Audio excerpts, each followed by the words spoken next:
Shalom, Bapak Ibu Saudara-saudara yang dikasihi Tuhan. Kiranya damai sejahtera Allah selalu beserta kita sekarang dan selama-lamanya. Bapak Ibu Saudara kasih, seperti yang kemarin sudah saya katakan, bahwa kesempatan kita untuk tinggal di rumah ini sehubungan dengan kasus corona, mari kita manfaatkan, mari kita gunakan saat-saat kita di rumah ini untuk retret pribadi. Kemarin juga sudah saya sampaikan arti daripada retret itu sendiri. Di mana kemarin saya katakan retret adalah satu aktivitas atau satu kegiatan kita menarik diri dari kegiatan kesibukan kita sehari-hari.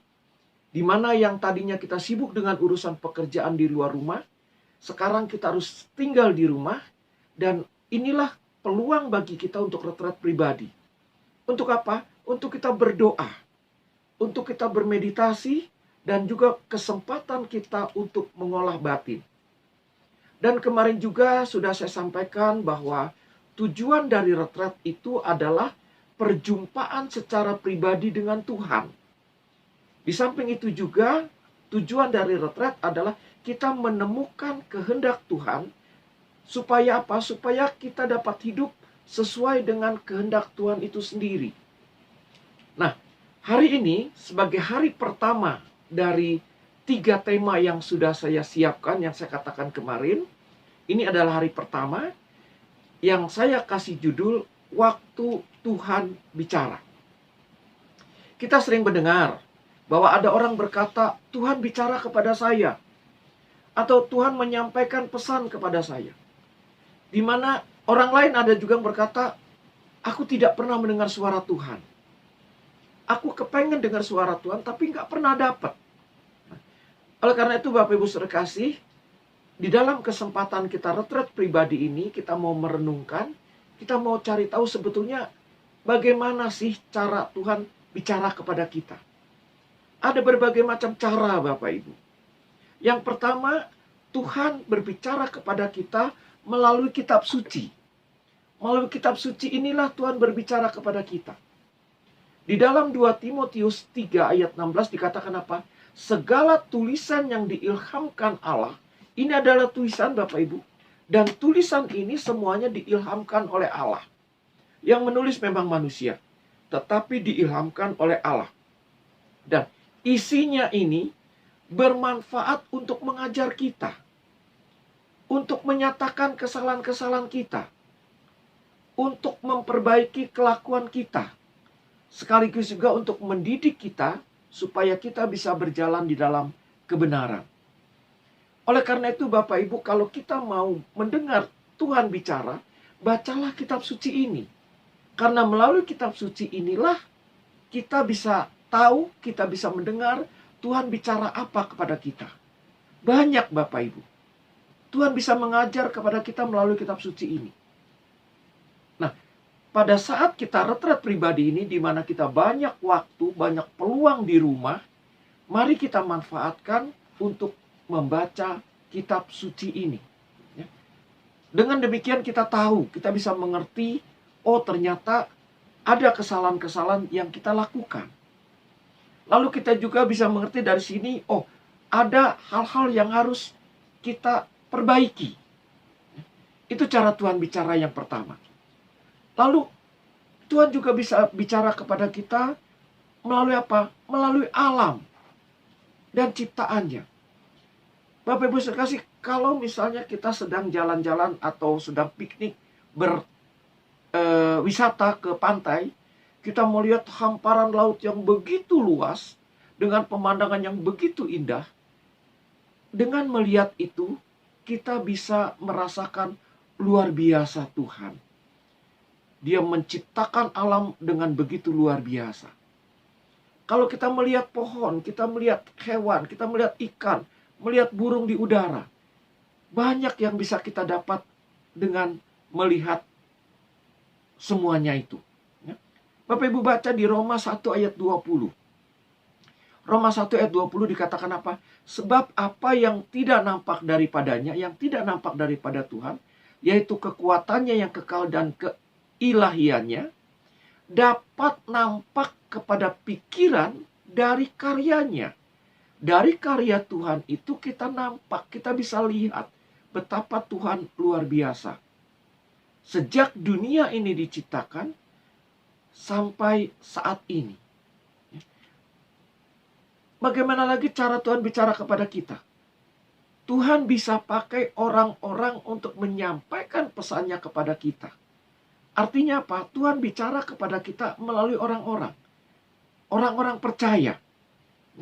Kalau Bapak Ibu baca di Yakobus 3 ayat 16, tetapi hikmat yang dari atas adalah pertama-tama murni.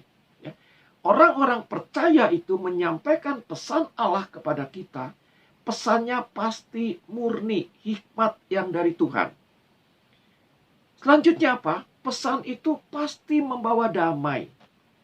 Membawa damai bukan berarti sesuai dengan kehendak kita, tapi isinya justru membuat kita damai.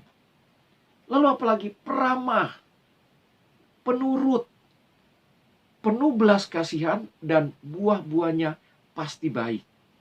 Orang yang menyampaikan kepada kita itu tidak memihak. Bapak Ibu terkasih, bagaimana lagi cara Allah berpesan kepada kita? Yang keempat adalah melalui musik, melalui pujian. Kalau Bapak Ibu menaikkan puji-pujian, ada pesan Allah kepada kita melalui pujian itu. Melalui musik. Bapak Ibu, kalau Bapak Ibu buka di 2 Tawarikh 20 ayat 1 sampai dengan 30, di situ dikisahkan tentang Yosafat. Bagaimana Yosafat begitu ketakutan karena dia mau diserang, akhirnya dia mendapatkan pesan dari Allah bahwa jangan takut. Bukan kamu yang berperang, tapi Allah. Bagaimana dia bisa mendapatkan pesan itu? Pada saat dia menaikkan pujian. Pada saat dia menaikkan pujian, Roh Kudus datang, Roh Kudus berpesan melalui seseorang. Jadi melalui pujian, melalui musik, Allah juga bisa bicara kepada kita. Hal lain lagi apa? Melalui situasi, melalui keadaan. Bayangkan Bapak Ibu, situasi saat ini di mana wabah corona begitu merebak luar biasa, sampai-sampai udah beberapa kota mengadakan lockdown. Di situ Tuhan juga bicara kepada kita melalui situasi. Bicaranya apa? Di dalam kita di rumah, Tuhan bicara, manfaatkan. Gunakan peluang itu untuk kita retret pribadi misalnya. Apalagi saat ini adalah Prapaskah. Saat yang paling tepat untuk bertobat. Nah, di dalam kita retret pribadi ini, kita introspeksi diri, kita koreksi rohani kita, batin kita, yang selanjutnya kita melakukan satu pertobatan. Allah bisa bicara kepada kita melalui situasi saat ini. Oleh karena itu Bapak Ibu, di dalam retret pribadi ini, mari kita periksa batin kita. Supaya apa? Supaya kita mengerti apa kesalahan kita, hal-hal apa yang sudah kita lakukan yang tidak berkenan kepada Allah. Nah, Bapak Ibu saudara kasih, hari ini sampai sini saja dulu saya menyampaikan bagaimana cara Tuhan bicara. Masih ada yang lain, akan saya sambung besok. Hari ini kita sudah belajar bahwa Allah berbicara kepada kita bisa melalui kitab suci. Oleh karena itu, bacalah kitab suci. Yang kedua, melalui alam dan ciptaannya. Pada saat kita melihat alam, melihat ciptaannya, kita bisa mengagumi Allah. Lalu yang ketiga, kita juga sudah belajar bahwa Allah bisa bicara kepada kita melalui orang-orang yang percaya.